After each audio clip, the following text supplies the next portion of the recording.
Olá, meus queridos irmãos e irmãs, graça e paz seja sobre a vida de todos vocês. É uma alegria estar reunidos com vocês novamente em culto ao Senhor.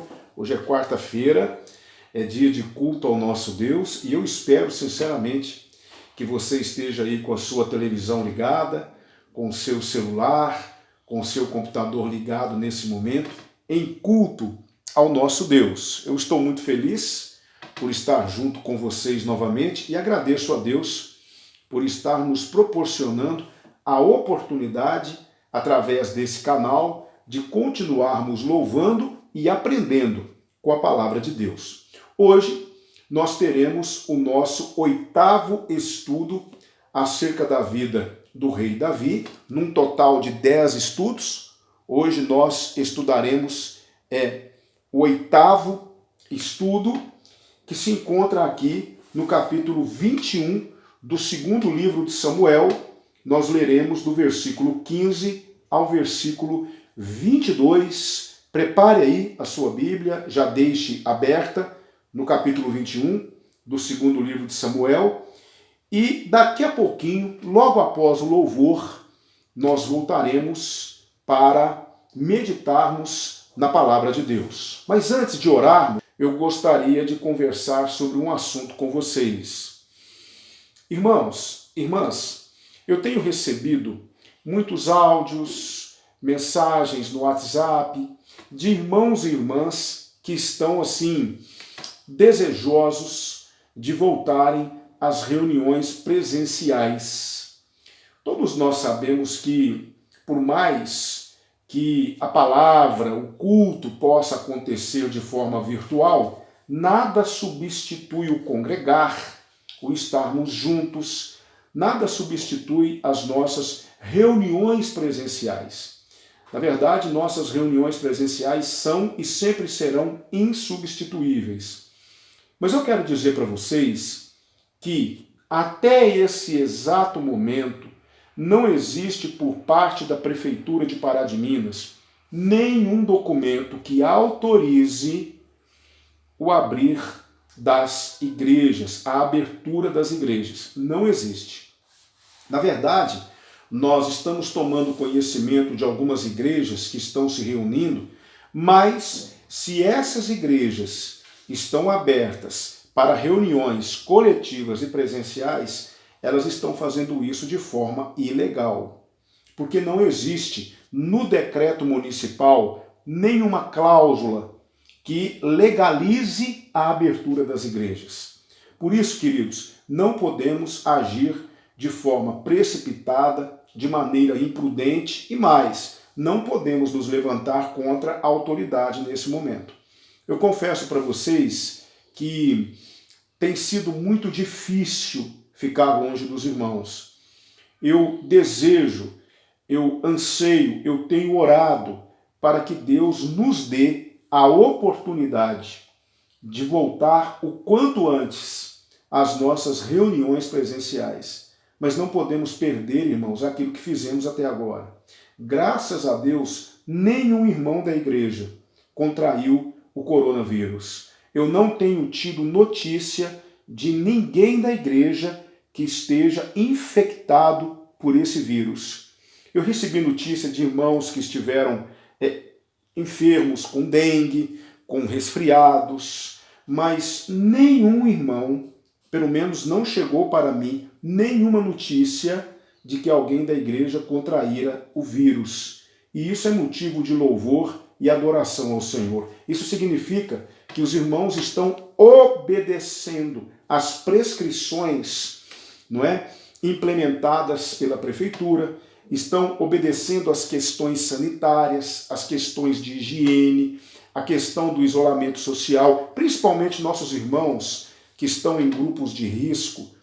É muito importante, meu querido irmão, minha querida irmã, que vocês saiam o menos possível, somente se for estritamente necessário. Se puderem pedir a alguém para realizar qualquer trabalho para vocês, façam isso. Vamos continuar fazendo a nossa parte. Existe uma parte nesse processo que cabe a nós. E quanto mais nós estivermos dispostos a fazer a nossa parte, mais estaremos contribuindo para que esse isolamento, para que essas prescrições terminem o quanto antes. Por isso eu quero aqui deixar bem claro para vocês que nós ainda não abrimos o nosso templo, ainda não estamos nos reunindo de forma presencial, porque não há uma autorização da Prefeitura Municipal de Pará de Minas. Na segunda-feira, no dia 11, o prefeito Elias Diniz se reuniu com alguns pastores da cidade e ficou decidido que, por aproximadamente uns 10 dias ainda, a partir do dia 11, ou seja, lá para o dia 21, 22, 23 de maio, eles terão uma noção de como está a situação em Pará de Minas e eles poderão, veja só, eles poderão pensar, não é, na flexibilização para autorizarem as igrejas a voltarem às suas reuniões. Todos nós sabemos que esse processo não será um processo imediato. O retorno às reuniões presenciais, esse retorno precisará obedecer a algumas orientações que nós vamos apresentar para os irmãos, ou seja, nós ainda teremos um caminho relativamente longo até que possamos voltar à nossa rotina normal de antes da pandemia, mas isso só vai acontecer lá para o dia 21, 22 de maio. Até lá, todos os templos deverão permanecer fechados, eles deverão permanecer fechados para reuniões presenciais. Nós estamos sabendo de algumas igrejas que estão abertas, recebendo pessoas para os cultos. Isso é ilegal. Não há uma autorização das autoridades para que isso aconteça. Então, nossa igreja está obedecendo todo esse planejamento da prefeitura. Então, meu querido irmão, minha querida irmã, eu vou pedir a vocês duas coisas. Primeira coisa, paciência. Nossa paciência está sendo provada. O Salmo 40 fala assim: esperei com paciência pelo Senhor, e ele se inclinou para mim e ouviu o meu clamor.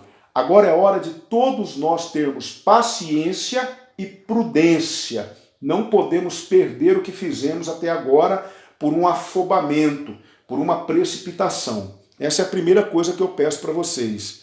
A segunda coisa que eu peço para vocês, oremos. Oremos nos nossos momentos devocionais, oremos nos nossos grupos estes nos quais estamos inseridos, para que Deus tenha misericórdia e permita que nós vençamos essa pandemia o quanto antes. Eu peço isso para vocês, paciência e oração. Nós vamos voltar, isso vai passar, eu tenho certeza. Pará de Minas ainda é uma das cidades cuja situação está controlada, embora haja casos em Pará de Minas, mas nós estamos percebendo o empenho das autoridades, o empenho dos profissionais de saúde para manterem a situação estável. Não é uma situação desesperadora em Pará de Minas, embora seja uma situação que deve nos levar ao cuidado constante, certo? Mas nós vamos vencer isso com oração, com confiança na palavra de Deus. Nós não estamos sozinhos, o Senhor está conosco e eu sei que isso vai passar. Eu sei que nós teremos essa história para contar para as gerações futuras. Eu sei que nós vamos vencer esse momento com prudência, com cuidado, com paciência e, acima de tudo, com confiança no Senhor. Por isso, irmãos, eu quero aqui deixar a minha palavra, porque eu não estou de maneira nenhuma entristecido com as mensagens que eu tenho recebido. Pelo contrário, eu estou agradecendo a Deus, eu estou louvando a Deus por essas vidas que estão preocupadas e querem congregar. Enquanto tantos outros não querem saber de congregar, não querem ter uma comunhão com a igreja, muitos querem. E esses irmãos estão realmente desejosos de que isso seja resolvido o quanto antes. Vai ser resolvido, irmãos. Isso vai passar. Todos nós vamos voltar à nossa vida normal, à nossa rotina normal. Mas nós não podemos dar um passo desnecessário agora. Por isso eu peço que vocês entendam a minha posição. Eu estou de forma muito clara, eu estou comprometido com as lideranças da nossa cidade. E nesse momento não existe nenhum decreto. Se disserem para você, meu irmão, minha irmã, que há igrejas por aí funcionando e que eles estão funcionando de forma legal, sinceramente, eu vou ser forçado a discordar, porque eu estou conectado, eu faço parte de grupos que possuem informações fidedignas e as informações que temos são essas. Não há ainda autorização, não há flexibilização. O que há é uma palavra de que daqui a 10, 12 dias eles vão avaliar a situação. Não há nenhuma promessa de que a flexibilização acontecerá daqui a 10, 12 dias. Mas há a promessa de que daqui a esse tempo, daqui a esses 10 dias, 12 dias no máximo, eles vão avaliar a situação e poderão flexibilizar a abertura das igrejas, contudo, com regras estabelecidas, tá bom? Vocês vão ficar informados, eu sempre mantenho vocês informados, eu sempre mando para vocês uma informação nova através da minha lista de transmissão. Então, o que eu quero pedir para vocês agora? Paciência e oração.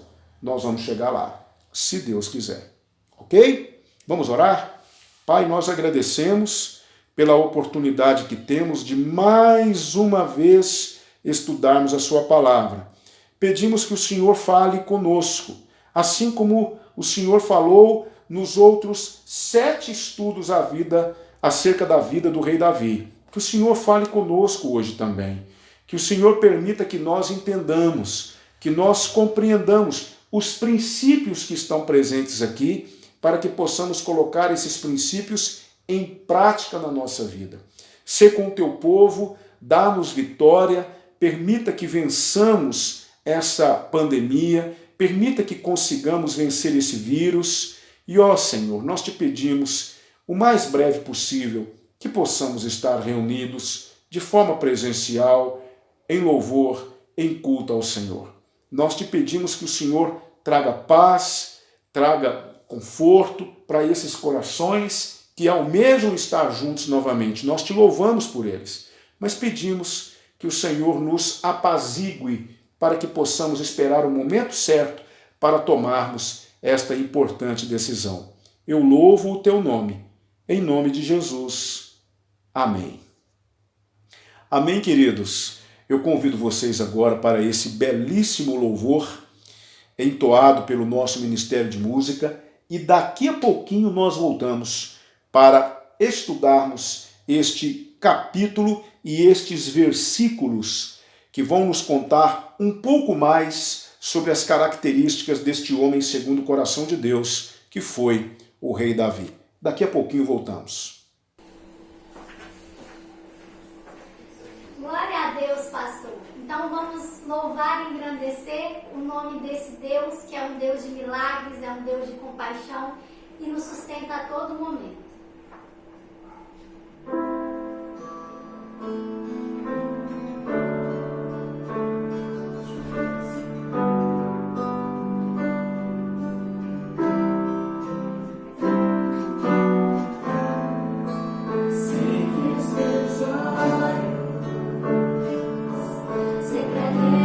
Permanecem em mim.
que o Espírito Santo de Deus vai instruir o pastor a falar conosco. Amém. Que assim seja. Que verdadeiramente nós possamos continuar louvando e adorando o nome do nosso Deus, possamos a cada dia entender a importância de entregar a Ele o nosso louvor e a nossa adoração. Amém? Eu gostaria de ler então para vocês, aqui no capítulo 21 do segundo livro de Samuel, a partir do versículo 15, você pode acompanhar aí na sua Bíblia. Uns têm a nova tradução na linguagem de hoje, outros têm a nova versão internacional, outros vão ler na Almeida Revista e Atualizada, outros na Almeida Revista e Corrigida. A minha é a Almeida Século 21. Eu quero ler para vocês então, a partir do versículo 15, aqui do segundo livro de Samuel, capítulo 21. Diz assim: os filisteus atacaram novamente Israel. Davi desceu com suas tropas e lutou tanto contra os filisteus que se cansou. Isbi-Benob, descendente de gigantes, cuja lança pesava 300 ciclos de bronze e que trazia uma espada nova, se comprometera a matar Davi. Só para sua informação, 300 ciclos de bronze equivale aí a 3,5 kg de bronze. Esse é o peso da lança, da ponta da lança do gigante, tá bom? Mas Abisai, versículo 17, filho de Zeruia, o socorreu e, ferindo o filisteu, o matou. Então os soldados de Davi lhe juraram: nunca mais sairás conosco à guerra, para que a lâmpada de Israel não se apague.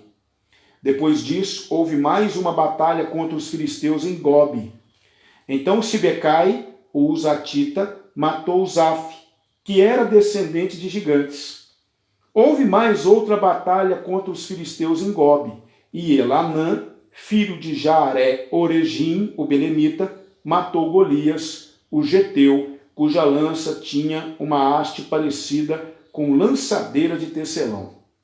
Houve também outra batalha em Gate, onde estava um homem de grande estatura, com 6 dedos em cada mão e 6 em cada pé, 24 ao todo. Ele também era descendente de gigantes. Ele havia desafiado Israel, mas Jonatas, filho de Simei, irmão de Davi, o matou. Esses 4 eram descendentes de gigantes em Gate. Foram mortos por Davi e seus soldados. Queridos, antes de nós adentrarmos ao estudo propriamente dito desse bloco, eu gostaria de, já de imediato, pensar numa grande lição espiritual para as nossas vidas. Todas as vezes que desejamos crescer espiritualmente, porque um homem e uma mulher segundo o coração de Deus nunca estão satisfeitos com aquilo que são. Eles sempre querem mais. Deus é uma fonte inesgotável de graça, de amor, de perdão, de misericórdia. E homens e mulheres segundo o coração de Deus querem mergulhar nesse oceano chamado Deus. E quanto mais nós buscamos a Deus, quanto mais nós objetivamos conhecer o Senhor, mais Ele se revela para nós. Essa busca não é uma busca a um tesouro perdido. Essa busca, ela não é uma busca feita com aventuras, como esses filmes que nós assistimos na televisão. Essa busca é uma busca certa. A palavra de Deus nos diz lá em Jeremias: buscar-me-eis e me encontrareis, quando me buscardes de todo o vosso coração. Quanto mais nós buscamos conhecer o Senhor, mais nós conhecemos do Senhor. Isso é maravilhoso, mas isso tem um preço. Batalhas e mais batalhas nos esperam. São batalhas intermináveis. E tem mais. A vitória de hoje não te garante vitória amanhã. Quando você acorda, você já tem gigantes para enfrentar. Observe a quantidade de gigantes que Davi enfrentou aqui. Todos nós temos gigantes e mais gigantes para enfrentar todo dia, se realmente queremos ser homens e mulheres segundo o coração de Deus. A não ser que você não queira. Se você não quer crescer, se você não quer amadurecer, se você não quer realmente conhecer mais desse Senhor, se você não quer aprender mais desse Senhor, o Senhor Jesus vai dizer lá em Mateus que nós devemos aprender dele, não é? Lá em Mateus capítulo 11 ele fala assim: vinde a mim todos vós que estáis cansados e sobrecarregados, e eu vos aliviarei. Tomai sobre vós o meu jugo e aprendei de mim, que sou manso e humilde de coração, e encontrareis descanso para as vossas almas. Aprendei de mim. Não é? Lá em 2 Pedro 3,18, a palavra de Deus diz assim: antes crescei na graça e no conhecimento de nosso Senhor e Salvador Jesus Cristo. Então esse tem que ser o nosso objetivo. Conhecer mais do Senhor. Conhecer mais desse Deus. Ele quer que nós o conheçamos. Mas para isso, nós temos que lutar. É batalha em cima de batalha. É guerra o tempo todo. Guerra contra o diabo, guerra contra o mundo, guerra contra nós mesmos, guerra contra a nossa carne, guerra contra nossos instintos pecaminosos. É guerra o tempo todo. Talvez a sua guerra não esteja acontecendo do lado de fora, mas ela está acontecendo do lado de dentro. Talvez você está em paz do lado de dentro, mas tem alguma guerra acontecendo do lado de fora. Paulo vai dizer lá em Efésios capítulo 6 que nossa guerra não é contra a carne ou sangue, mas é contra principados e potestades, contra as hostes espirituais da maldade nas regiões celestes. Satanás, o tempo todo, ele trabalha para impedir o nosso crescimento, para impedir o nosso avanço, para impedir o nosso progresso espiritual. É para isso que Satanás existe. Ele existe para impedir. Ele existe para destruir. Ele existe para se tornar uma oposição ferrenha contra nós mesmos. E ele tem vários mecanismos para isso, tanto do lado de fora quanto do lado de dentro. Então é guerra o tempo todo. Aqui você vai perceber que eles estão guerreando contra gigantes.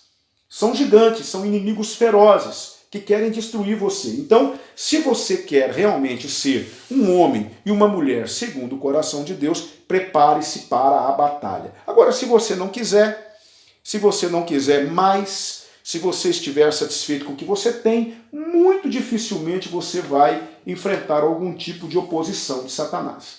Satanás não se preocupa, Satanás não se ocupa com aquele que não lhe dá trabalho.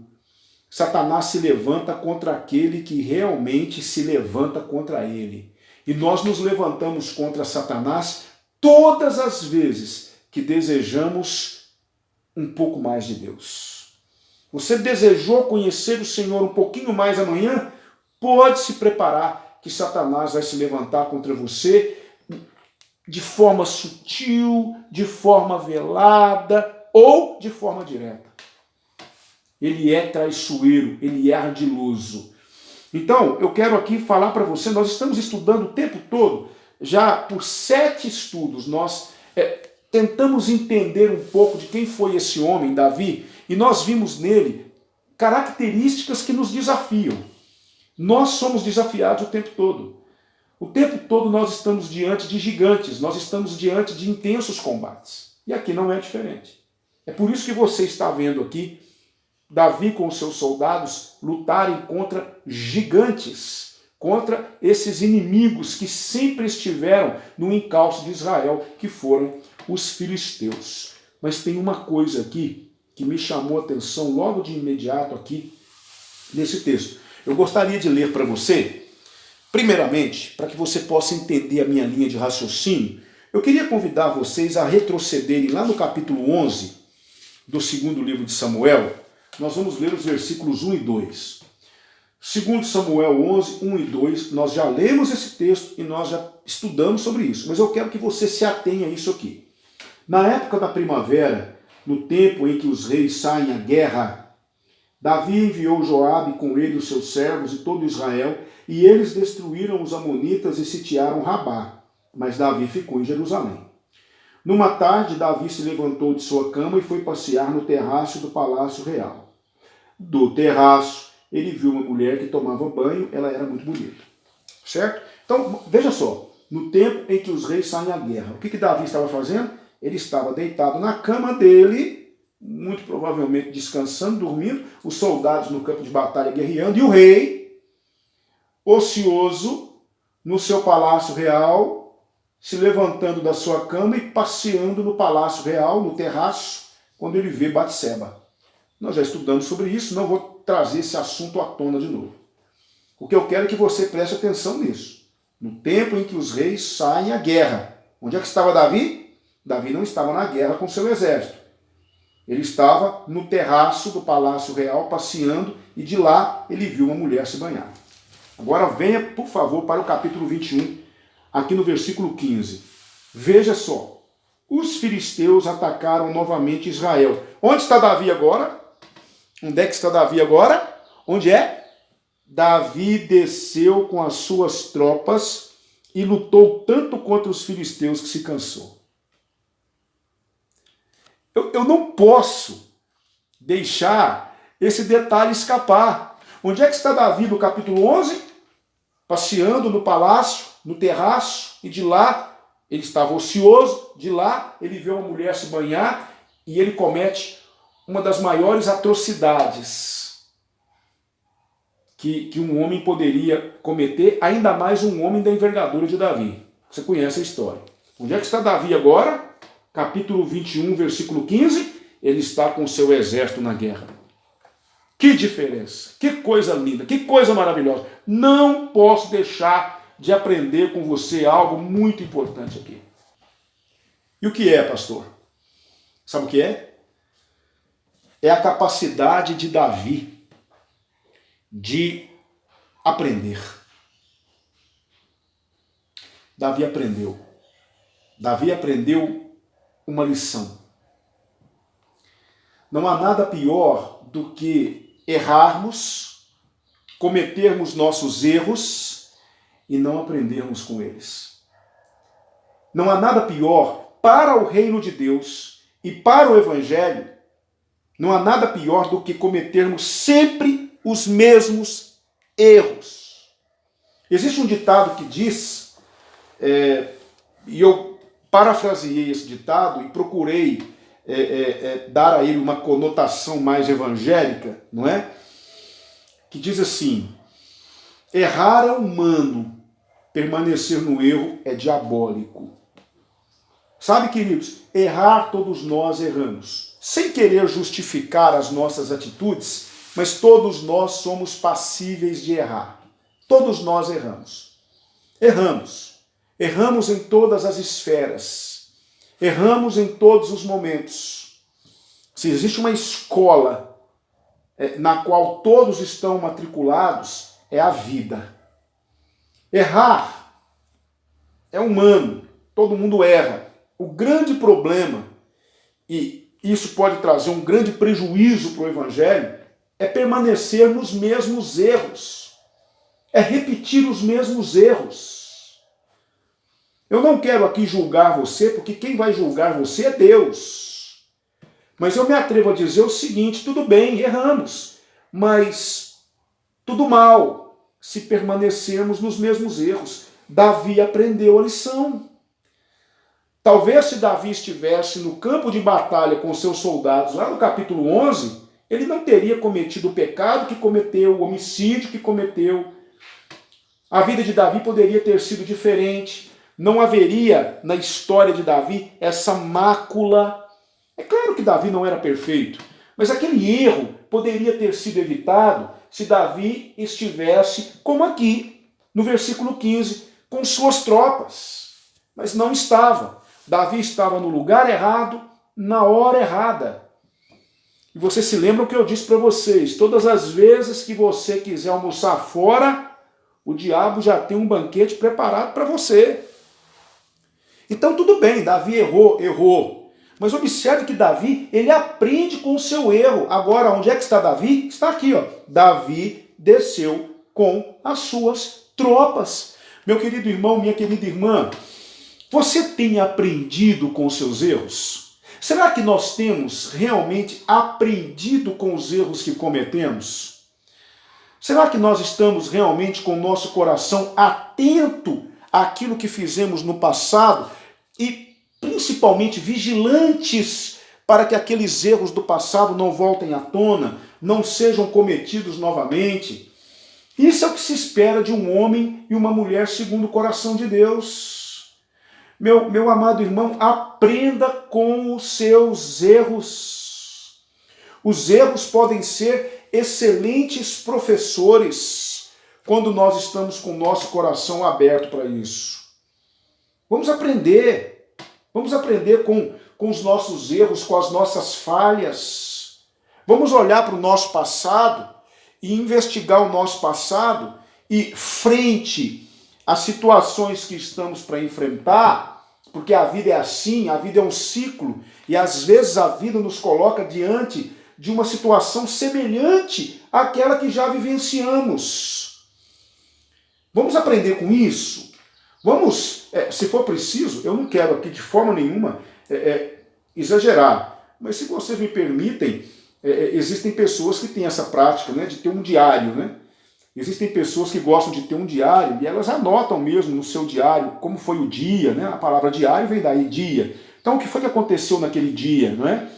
E muitas pessoas têm essa prática, né? De repente, todos nós precisamos ter um diário no nosso coração, onde nós vamos anotar tudo aquilo que fizemos, porque, escute o que eu estou dizendo para você, a vida, ela dá muitas voltas e de vez em quando você estará diante de uma situação idêntica àquela que você vivenciou. E você poderá tomar uma atitude diferente. Eu fico pensando, me permita, é claro que eu vou conjecturar, mas eu não vou falar nenhuma heresia. E se Davi não estivesse com suas tropas aqui agora, estivesse novamente no palácio, ele poderia cometer outro erro, não se sabe. A Bíblia não está falando nada disso, é claro que eu não quero ir além do que a Bíblia diz, mas muitas vezes nós ficamos pensando, não é? Todos nós temos dentro de nós um desejo de que a vida tivesse um Ctrl+Z. É ou não é verdade? Eu gostaria. Mas eu fico pensando assim, mas será que se eu desse um Ctrl+Z na minha vida, eu teria aprendido essa lição que eu aprendi com o erro? Aí quando eu estou para tentar de alguma forma entender o porquê que a vida não tem Ctrl+Z, eu paro de tentar entender e dou graças a Deus por ela não ter. Porque através dos erros, eu estou com 49 anos. Desses 49 anos, 32 vivenciados na Igreja de Cristo.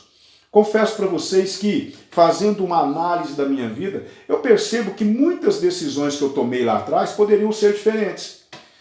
E aí, de vez em quando, eu sou tentado a imaginar como seria se eu pudesse voltar ao passado, né? Será que eu poderia voltar ao passado e apagar com uma borracha os meus erros ou tomar decisões diferentes? Mas ao mesmo tempo eu penso assim, mas se eu não tivesse tomado aquela atitude, eu não teria aprendido essa lição, e hoje eu poderia cometer o mesmo erro numa situação totalmente diferente. Então a vida é uma escola. Davi aprendeu alguma coisa aqui. Davi não ficou mais no seu palácio. Ah, pastor, mas aí o povo vai pedir Davi, vai falar aí para Davi, não é? Aqui no versículo de número 17, porque Davi correu muito perigo ali, os gigantes, os inimigos de Israel queriam matar o rei, eles tinham ainda muita raiva de Davi, porque Davi tinha vencido o grande campeão deles, Golias, e eles estavam com isso entalado aqui na garganta, muito provavelmente queriam matar Davi, eles queriam matar Davi, olha só, aqui no versículo 16, que um homem chamado Isbi-Benob, não é? Ô nomezinho feio, não é? Isbi-Benob. Veja só o que diz o versículo. Eles se comprometeram a matar Davi. Por quê? Porque muito provavelmente os filisteus tinham isso, esse desejo de matar aquele que havia matado o seu campeão anos antes, não é? Davi estava correndo perigo. Aí sim, as tropas vão dizer o seguinte, nunca mais sairás conosco à guerra, para que a lâmpada de Israel não se apague. Falo disso daqui a pouquinho, mas tudo bem. Agora foram os soldados que pediram.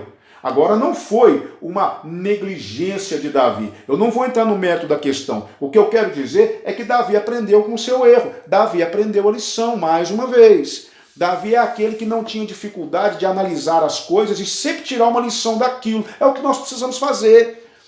Nós precisamos analisar onde erramos, por que erramos, fazer uma análise de toda a situação, vermos as consequências do nosso erro, ponderarmos sobre aquilo e decidirmos no nosso coração não cometer aquele erro novamente.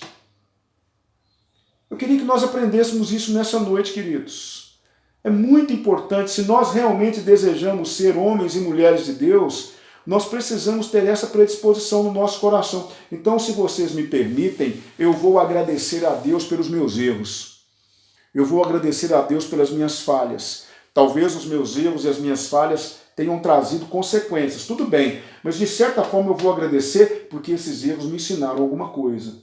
Esses erros, essas falhas que muitas vezes os irmãos já cometeram, ensinaram para os irmãos alguma coisa, ou os irmãos continuam praticando os mesmos erros. Se nós estivermos praticando os mesmos erros, existe uma grande probabilidade na nossa vida de estarmos na direção errada. Se nós estamos realmente dentre aqueles que sempre cometem os mesmos erros, dificilmente seremos homens e mulheres segundo o coração de Deus. Veja bem, vocês entenderam o que eu disse. Eu não estou dizendo que nós não vamos errar de novo. Eu não estou dizendo que nós não vamos cometer erros. Mas, irmãos, vamos cometer erros novos. Vamos nos esforçar para cometermos, se vocês me permitem, erros inéditos. Ah, pastor, mas e se eu cometer de novo? Bom, aí analise. Foi um descuido? Foi uma fraqueza? Foi uma falta de vigilância? Então vigie da próxima vez, irmão. Vigie da próxima vez, irmã. Vamos fazer isso. Isso é prova de sabedoria. Então eu vejo aqui, nessa parte, no versículo 15, Davi desceu com as suas tropas. Comparando com o versículo 1 do capítulo 11 de 2 Samuel, eu vejo que Davi aprendeu uma grande lição.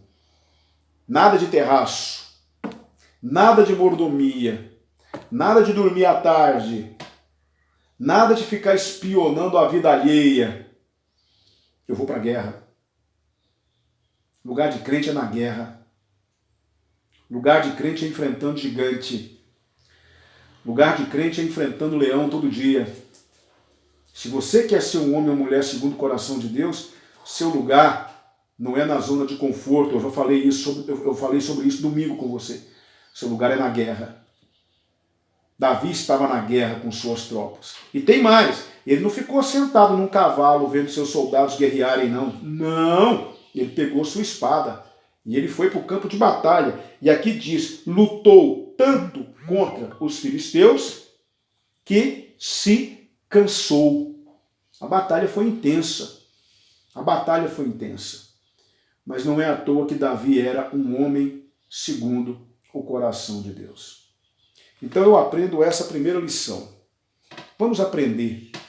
Vamos extrair lições dos nossos fracassos, das nossas falhas, dos nossos erros. Vamos mudar atitude se forem preciso. Vamos falar coisas diferentes se for preciso. Vamos pensar de maneira diferente se for preciso. Vamos deixar de fazer aquilo que sempre estamos fazendo se for preciso. Mas vamos mudar.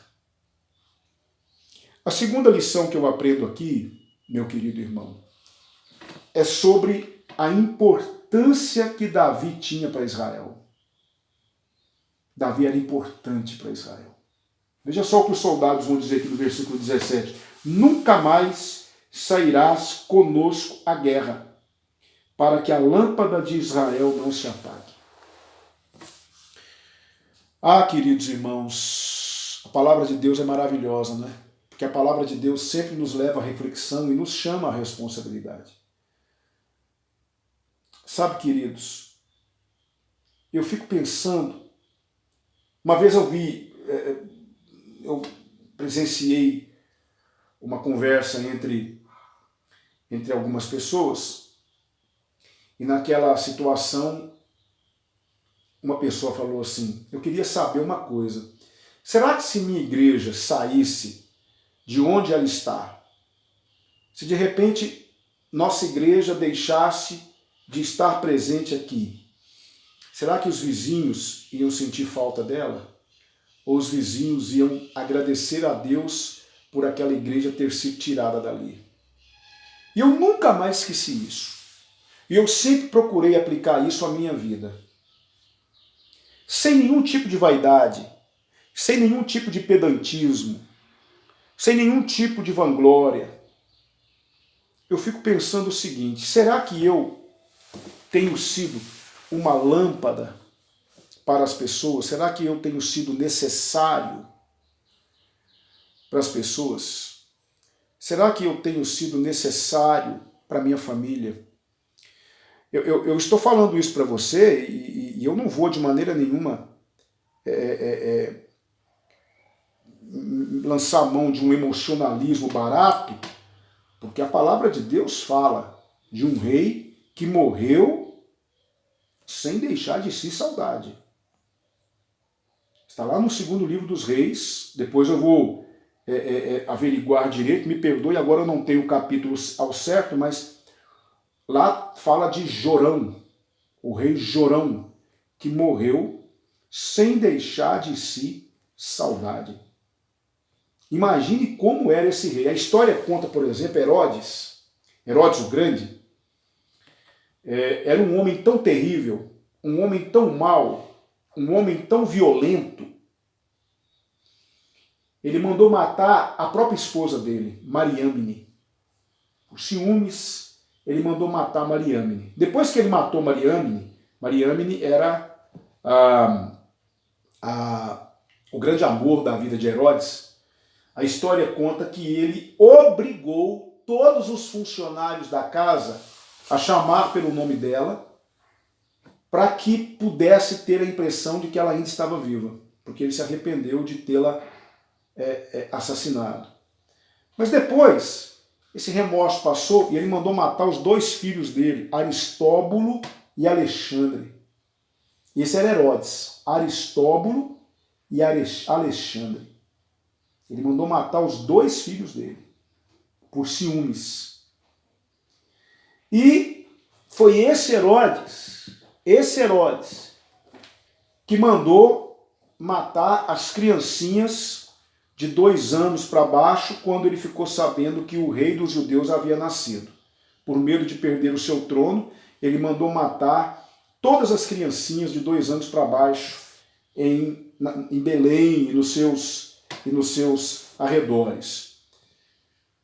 Esse homem era tão terrível, mas tão terrível, que quando ele foi diagnosticado com uma doença incurável e ele estava para morrer, ele sabia que ninguém choraria a sua morte.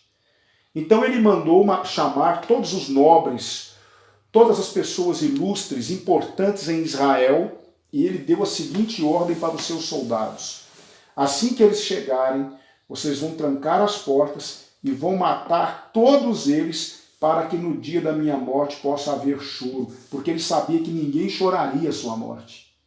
As pessoas dariam graças a Deus por Herodes ter morrido. Entende? Eu não quero ser assim. Eu não quero ser uma pessoa dispensável. Pois acredite, existem muitas pessoas assim. Existem pessoas difíceis, existem pessoas de difícil trato, existem pessoas com as quais temos dificuldade de nos relacionar, sim ou não? Pode ser na sua família, pode ser no seu trabalho, pode ser na sua escola, pode ser no seu dia a dia, nos seus relacionamentos. E é tão ruim ser assim. Pessoas indigestas, pessoas às quais ninguém quer por perto, pessoas que não acrescentam nada, que não somam nada, pessoas que são incapazes de produzir algo de bom. Infelizmente há pessoas assim. Eu não quero ser assim. Eu quero fazer a diferença na vida das pessoas. Eu tenho me esforçado, embora eu sei que eu erro muito, mas eu tenho me esforçado para deixar a minha marca na igreja a qual eu pastoreio, para deixar a minha marca na sua vida. Eu quero ser uma lâmpada na sua vida. Eu quero ser. E eu quero te pedir uma coisa, por favor. Se eu de alguma maneira estou prejudicando você, não tenho sido essa lâmpada que eu gostaria de ser para você na sua vida, eu queria que você falasse comigo. Porque eu quero mudar. Eu repito, sem nenhum pedantismo, sem nenhuma vaidade. Eu quero ser uma lâmpada na sua vida. Observe que os soldados estão dizendo: o Senhor não vai vir conosco mais para a batalha, para que não corramos o risco de perdê-lo. O Senhor é importante para nós, o Senhor é uma lâmpada em Israel. Eu quero ser uma lâmpada na minha família. Um dia, quando eu for embora, e eu eu quero deixar uma luz para as minhas filhas. Eu quero deixar uma marca no coração das pessoas que me amam.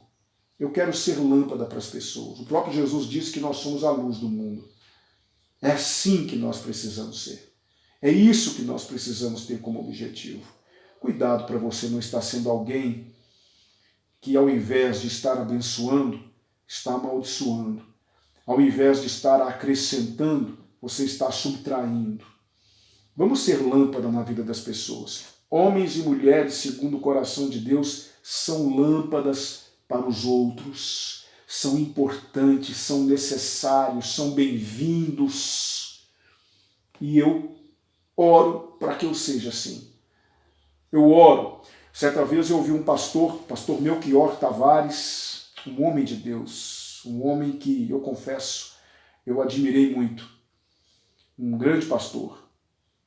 Ele disse certa vez uma coisa de púlpito que eu nunca mais esqueci. Ele disse: eu não tenho como resolver todos os problemas do mundo, mas eu posso ser um problema a menos para ser resolvido.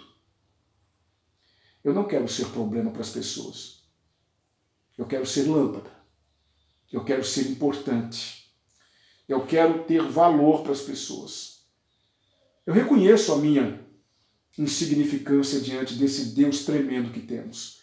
Mas eu me esforço para, de alguma maneira, ser um instrumento de bênção na sua vida. Todos nós precisamos ter essa preocupação.